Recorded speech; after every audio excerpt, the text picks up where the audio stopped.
कल्पना कीजिए एक ऐसी शक्ति जो आपके सबसे बड़े दुश्मन की जुबान को पल भर में बांध दे। एक ऐसी देवी जिनका नाम सुनते ही शत्रु थर थर कांपने लगे। आज हम बात करने जा रहे हैं उस महाविद्या की जिसे ब्रह्मांड की सबसे रहस्यमयी और शक्तिशाली देवियों में गिना जाता है, माता बगलामुखी। वो देवी जिन्होंने ब्रह्मांड के विनाश को रोका, जिन्होंने असुरों की जीभ खींचकर उन्हें पराजित किया। लेकिन सवाल यह है, आखिर क्यों माता बगलामुखी को स्तंभन की देवी कहा जाता है? क्या है वो रहस्य जो इस महाविद्या को इतना शक्तिशाली बनाता है? इस वीडियो के अंत तक आप जान जाएंगे वो सत्य जो सदियों से गुप्त रखा गया है। ये कहानी शुरू होती है उस समय से जब पूरा ब्रह्मांड खतरे में था। सतयुग के अंतिम काल में एक भयंकर तूफान उठा। ये कोई साधारण तूफान नहीं था, ये था ब्रह्मांडीय प्रलय का आरंभ। आकाश में घने काले बादल छा गए, बिजली की भयानक कड़क गूंजने लगी, हर तरफ अंधकार फैल गया। हवाएं इतनी तेज चलने लगी कि पर्वत हिलने लगे, समुद्र की लहरें आकाश को छूने लगी। देवता घबरा गए, इंद्र के सिंहासन तक कांपने लगे, स्वर्गलोक में हलचल मच गई। ऋषि मुनि भयभीत हो गए। ये तूफान रुकने का नाम ही नहीं ले रहा था। हर पल, हर क्षण लग रहा था जैसे पूरी सृष्टि का अंत होने वाला है। देवताओं ने भगवान विष्णु से प्रार्थना की। विष्णु भगवान ने अपनी दिव्य दृष्टि से देखा, लेकिन यह तूफान उनसे भी नियंत्रित नहीं हो रहा था। तब भगवान विष्णु ने कहा, यह कोई साधारण प्राकृतिक आपदा नहीं है। किसी ने जानबूझकर ब्रह्मांड को नष्ट करने के लिए इस तूफान को भेजा है।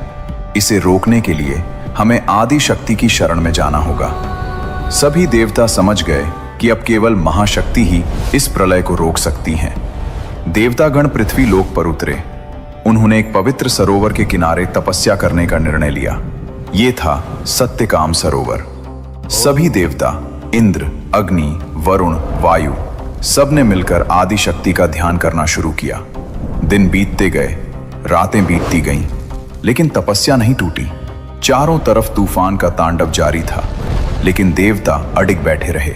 उनके मन में बस एक ही प्रार्थना थी, हे माता कृपा करो। और फिर आया वो दिव्य क्षण। वैशाख शुक्ल चतुर्दशी का दिन, आधी रात का समय था। सरोवर का जल अचानक शांत हो गया। हवाएं थम गई, बिजली की कड़क रुक गई, सब कुछ एकदम स्तब्ध हो गया। और तभी सरोवर के बीच से एक अद्भुत पीली ज्योति प्रकट हुई। वो ज्योति इतनी तेजस्वी थी कि पूरा आकाश सुनहरे प्रकाश से भर गया। देवताओं ने आंखें खोली और देखा, सरोवर के जल से धीरे धीरे एक दिव्य स्वरूप उभर रहा था। वो थी माता बगलामुखी। उनका पूरा शरीर स्वर्णिम पीले रंग से चमक रहा था। उनके सिर पर दिव्य मुकुट था, गले में स्वर्ण आभूषण, पीतांबर वस्त्र धारण किए हुए। उनके एक हाथ में गदा थी, दूसरे हाथ से वे किसी दैत्य की जीभ पकड़े हुए थीं। उनकी आंखों में अद्भुत तेज था। उनका चेहरा शांत था, लेकिन उनके तेज से असुर भी कांप जाएं। देवताओं ने झुककर प्रणाम किया। माता ने अपनी दिव्य दृष्टि से सबको देखा, और उस एक दृष्टि मात्र से वो भयंकर तूफान धीरे धीरे शांत होने लगा। हवाएं रुक गईं, समुद्र शांत हो गया, आकाश साफ होने लगा। प्रलय टल गया था। लेकिन रुकिए, क्या आपने सोचा कि यह तूफान आया कहां से था? सच तो यह है कि माता बगलामुखी का जन्म सिर्फ प्रलय रोकने के लिए नहीं हुआ था। असली कारण कुछ और था। वो तूफान किसी साधारण प्राकृतिक घटना का परिणाम नहीं था। उसे भेजा गया था एक भयानक दैत्य ने। उस दैत्य का नाम था मदनासुर। ये असुर इतना शक्तिशाली था कि उसने ब्रह्मदेव से वरदान प्राप्त कर लिया था, और वो वरदान था, कोई भी देवता या मनुष्य उसे शस्त्रों से नहीं मार सकता। उसकी वाणी में इतनी शक्ति थी कि वो केवल बोलकर अपने शब्दों से किसी को भी श्राप देकर नष्ट कर सकता था। उसने अपनी वाणी की शक्ति से ही यह प्रलयनकारी तूफान भेजा था। और अब सवाल ये था, जब कोई शस्त्र उसे छू भी नहीं सकता, तो माता बगलामुखी उसे कैसे हराएंगी? मदनासुर एक महापराक्रमी असुर था। उसने हजारों वर्षों तक कठोर तपस्या की थी। उसकी तपस्या से ब्रह्मदेव प्रसन्न हुए और प्रकट हो गए। मदनासुर ने कहा, हे ब्रह्मदेव, मुझे ऐसा वरदान दीजिए कि कोई भी देवता, मनुष्य या असुर मुझे किसी भी अस्त्र शस्त्र से मार न सके, और मेरी वाणी में इतना सामर्थ्य हो कि मैं अपने शब्दों से ही किसी को भी पराजित कर सकूं। ब्रह्मदेव ने तथास्तु कहा और वरदान दे दिया। वरदान मिलते ही मदनासुर का अहंकार आसमान छूने लगा। वह तीनों लोकों में घूम घूम कर देवताओं को, ऋषियों को, राजाओं को अपनी वाणी से अपमानित करने लगा। उसके शब्द विष से भी ज्यादा घातक थे। जिस पर भी उसकी नजर पड़ती वह उसे श्राप दे देता, और उसका श्राप इतना शक्तिशाली था कि लोग तुरंत नष्ट हो जाते। देवराज इंद्र ने सोचा, मैं स्वर्ग का राजा हूं, मुझे इस दैत्य का सामना करना चाहिए। इंद्र अपने वज्र के साथ युद्ध के लिए तैयार हुए, लेकिन जैसे ही वे मदनासुर के सामने पहुंचे, मदनासुर जोर से हंसा। उसने कहा, इंद्र, तुम्हारा वज्र मुझे छू भी नहीं सकता। मेरे पास ब्रह्मदेव का वरदान है, लेकिन मेरे पास एक और शस्त्र है जो तुम्हें पल भर में नष्ट कर सकता है। वो है काली, मेरी वाणी। और मदनासुर ने अपना मुंह खोला, भयंकर शब्दों का ऑप्शनल करने के लिए। इंद्र समझ गए कि अगर उन्होंने उसके श्राप सुने तो वे खत्म हो जाएंगे। वे तुरंत पीछे हट गए। अग्निदेव ने कोशिश की, असफल रहे। वरुण देव ने कोशिश की, वे भी हार गए।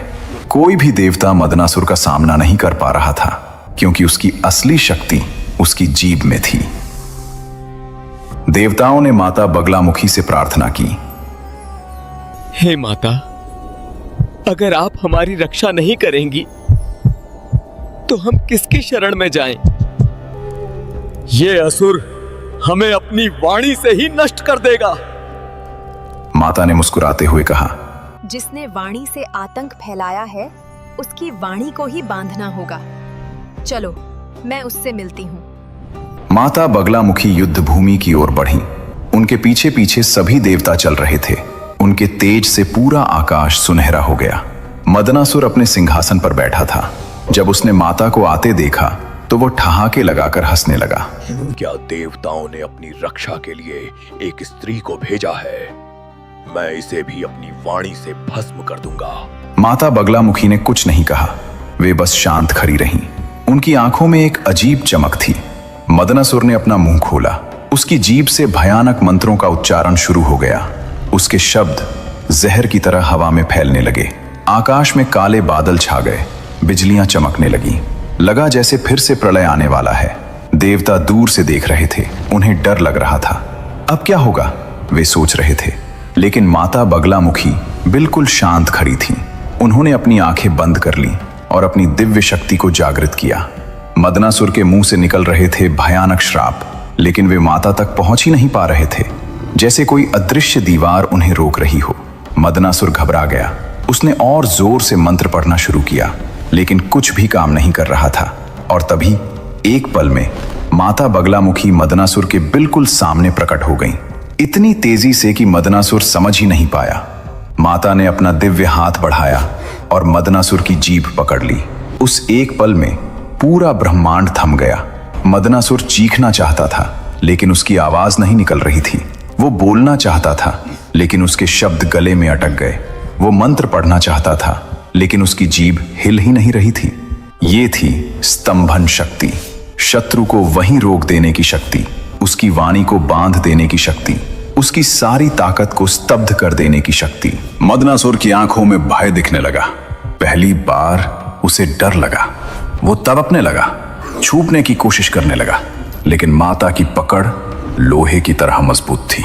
माता बगलामुखी ने कहा, तूने अपनी वाणी का उपयोग अधर्म के लिए किया। तूने निर्दोष लोगों को श्राप दिया। तूने अपनी शक्ति का दुरुपयोग किया। अब तेरे सारे श्राप तुझ पर ही लौट आएंगे। और माता ने संकल्प किया। उसी पल मदनासुर के द्वारा दिए गए सारे श्राप, सारी नकारात्मक ऊर्जा उल्टी घूमकर उसी पर टूट पड़ी। मदनासुर के अपने ही शब्द उसे जलाने लगे। उसके अपने ही मंत्र उसे नष्ट करने लगे। वो अपनी ही शक्ति से, अपने ही विष से खत्म होने लगा। कुछ ही पलों में मदनासुर का शरीर राख में बदल गया, हवा में उड़कर गायब हो गया। युद्ध समाप्त हो चुका था। माता बगलामुखी ने मदनासुर की जीभ छोड़ दी। वे शांत खड़ी रहीं। उनके चेहरे पर विजय का अहंकार नहीं था, बस करुणा थी। देवताओं ने दौड़कर माता के चरणों में प्रणाम किया। हे माता, आपने ब्रह्मांड को बचाया, आपने हमें बचाया। माता ने मुस्कुराते हुए कहा, मैं सिर्फ धर्म की रक्षा करती हूँ। जब भी अधर्म बढ़ेगा, जब भी कोई अपनी शक्ति का दुरुपयोग करेगा, मैं प्रकट होंगी। आकाश फिर से साफ हो गया।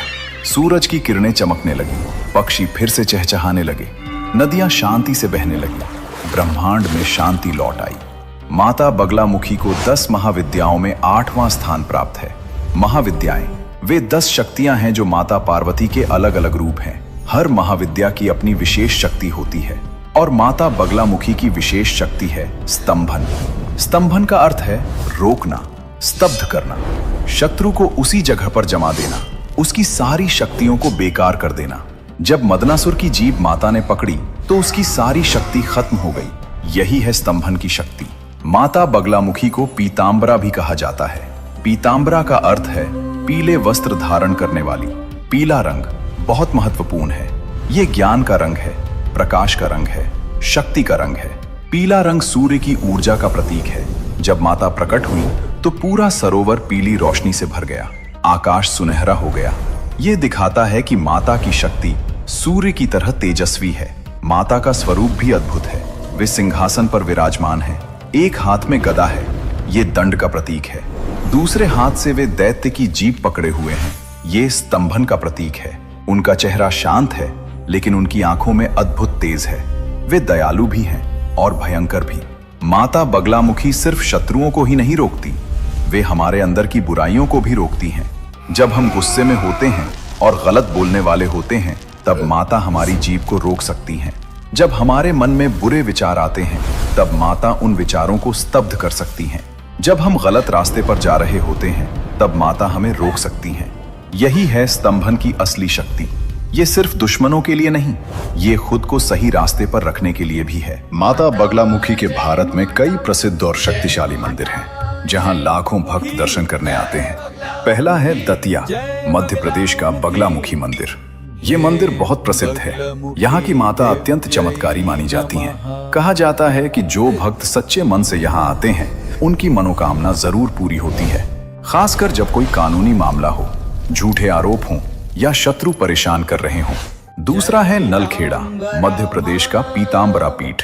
इस स्थान को श्री पीतांबरा पीठ के नाम से जाना जाता है। ये अत्यंत शक्तिशाली तीर्थ माना जाता है। यहाँ हर साल हजारों भक्त आते हैं। बड़े बड़े व्यवसायी, राजनेता और आम लोग सब यहाँ माता के दर्शन करने आते हैं। तीसरा है कांगड़ा, हिमाचल प्रदेश का बगलामुखी मंदिर। हिमाचल में स्थित ये मंदिर भी बहुत पवित्र माना जाता है। पहाड़ों के बीच स्थित इस मंदिर में माता की अद्भुत कृपा होती है। यहाँ की शांति और दिव्य वातावरण भक्तों को गहरी शांति देता है। इन मंदिरों में ऐसे अनगिनत अनुभव हैं जब भक्तों की जिंदगी बदल गई। कुछ लोग बताते हैं जब उन पर झूठे मुकदमे चल रहे थे, जब लग रहा था कि अब कोई रास्ता नहीं बचा, तब किसी ने उन्हें माता बगलामुखी के मंदिर जाने की सलाह दी। वे गए, सच्चे मन से प्रार्थना की और धीरे धीरे चीजें बदलने लगीं। झूठे गवाह खुद सच बोलने लगे, दुश्मन पीछे हट गए, केस जीत गए। कुछ लोगों का व्यापार डूब रहा था। प्रतिस्पर्धी उन्हें बर्बाद करने पर तुले थे। माता की शरण में गए और उनका व्यापार फिर से खड़ा हो गया। यही है माता बगलामुखी की कृपा। अगर आप माता बगलामुखी की पूजा करना चाहते हैं तो कुछ सरल और शुद्ध तरीके हैं। सबसे पहले पीले रंग का महत्व समझिए। माता को पीला रंग बहुत प्रिय है, इसलिए पूजा के समय पीले वस्त्र पहने, पीले फूल चढ़ाएं, जैसे गेंदा या पीला गुलाब। हल्दी का तिलक लगाएं। मंगलवार या गुरुवार का दिन माता की पूजा के लिए शुभ माना जाता है। सुबह स्नान करके साफ सुथरे कपड़े पहनकर शांत मन से माता के सामने बैठें। अगर घर में माता की तस्वीर या मूर्ति है तो उसके सामने, नहीं तो अपने मन में माता का ध्यान करें। पीले फूल चढ़ाएं। अगर संभव हो तो गुड़ का भोग लगाएं। पीली मिठाई भी चढ़ा सकते हैं। माता बगलामुखी का सबसे प्रसिद्ध मंत्र है ओम लीं बगलामुखी सर्वदुष्टानां वाचं मुखं पदं स्तंभय जिह्वां कीलय बुद्धिं विनाशय ह्लीं ओम स्वाहा। इस मंत्र का अर्थ है, हे माता बगलामुखी, सभी दुष्टों की वाणी, मुख और पैरों को रोक दीजिए, उनकी जीभ को बांध दीजिए, उनकी बुरी बुद्धि को नष्ट कर दीजिए। अगर यह मंत्र मुश्किल लगे तो सिर्फ ये भी बोल सकते हैं, ओम लीं बगलामुखी नमः। या बहुत सरल तरीका है, बस सच्चे मन से कहें, हे माता बगलामुखी, मेरी रक्षा करो, मेरे शत्रुओं को शांत करो, जो गलत है उसे रोको, मुझे सही रास्ता दिखाओ। माता आपकी भाषा नहीं, आपका भाव देखती हैं। लेकिन याद रखिए, माता बगलामुखी की पूजा करते समय कुछ बातों का ध्यान रखना जरूरी है। पहली बात, कभी भी किसी को नुकसान पहुंचाने के लिए माता से प्रार्थना मत करिए। अगर कोई आपको गलत कर रहा है तो सिर्फ इतना कहिए, माता उसे रोक दो, सत्य की रक्षा करो। दूसरी बात, सच्चे मन से प्रार्थना करिए। झूठ बोलकर, धोखा देकर माता की पूजा करने का कोई फायदा नहीं, माता सब जानती हैं। तीसरी बात, अगर कोई बड़ी तांत्रिक साधना करनी है तो किसी योग्य गुरु से ही सीखिए। बिना जानकारी के तंत्र साधना खतरनाक हो सकती है। सामान्य भक्तों के लिए सरल पूजा ही सबसे एब्सोल्यूट है। मदनासुर को वरदान मिला था, लेकिन उसने उसका दुरुपयोग किया। उसने अपनी वाणी का उपयोग दूसरों को चोट पहुंचाने के लिए किया, श्राप देने के लिए किया, आतंक फैलाने के लिए किया, और माता ने उसी वाणी को उसके विनाश का कारण बना दिया। ये एक बहुत बड़ा सबक है। हमारे शब्द बहुत शक्तिशाली होते हैं। हम अपने शब्दों से किसी का दिल तोड़ सकते हैं, किसी को चोट पहुंचा सकते हैं, किसी का जीवन बर्बाद कर सकते हैं। लेकिन हम अपने शब्दों से किसी को खुशी भी दे सकते हैं, किसी का साथ भी दे सकते हैं, किसी की मदद भी कर सकते हैं। माता बगलामुखी हमें सिखाती हैं, अपनी वाणी पर नियंत्रण रखो, किसी को बेवजह चोट मत पहुंचाओ। माता बगलामुखी वो शक्ति हैं जो अधर्म को रोकती हैं, जो बुराई को स्तब्ध करती हैं, जो सत्य की रक्षा करती हैं। जब ब्रह्मांड खतरे में था तो माता ने आकर उसे बचाया। जब देवता असहाय थे तो माता ने उनकी रक्षा की। जब मदनासुर का आतंक बढ़ गया तो माता ने उसका अंत किया। और आज भी जब भी अधर्म बढ़ता है, माता प्रकट होती हैं। भले ही हम उन्हें देख न पाए, लेकिन उनकी शक्ति हमेशा काम करती रहती है।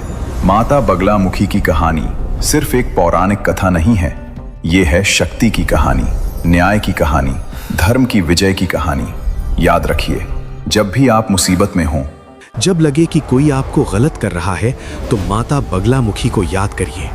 वो माता जिन्होंने मदनासुर जैसे शक्तिशाली दैत्य को हराया, वो आपकी भी रक्षा कर सकती हैं। जय माता बगलामुखी, जय पीतांबरा। अगर आपको माता बगलामुखी की ये कहानी पसंद आई तो इस वीडियो को लाइक करें, चैनल को सब्सक्राइब करें, घंटी के बटन को दबाना मत भूलिए ताकि आने वाली हर नई कहानी आप तक पहुंचे। कमेंट में बताएं, क्या आपने कभी माता बगलामुखी के मंदिर के दर्शन किए हैं? माता बगलामुखी की इस कहानी से आपको क्या सीख मिली? क्या आपके जीवन में कभी ऐसा हुआ जब किसी दिव्य शक्ति ने आपकी मदद की? इस वीडियो को अपने दोस्तों और परिवार के साथ शेयर करें ताकि वे भी माता बगलामुखी की महिमा जान सकें। माता बगलामुखी आपके जीवन के हर संकट को दूर करें, आपके हर शत्रु को शांत करें, आपके मार्ग को प्रकाशमय बनाएं। जय माता की।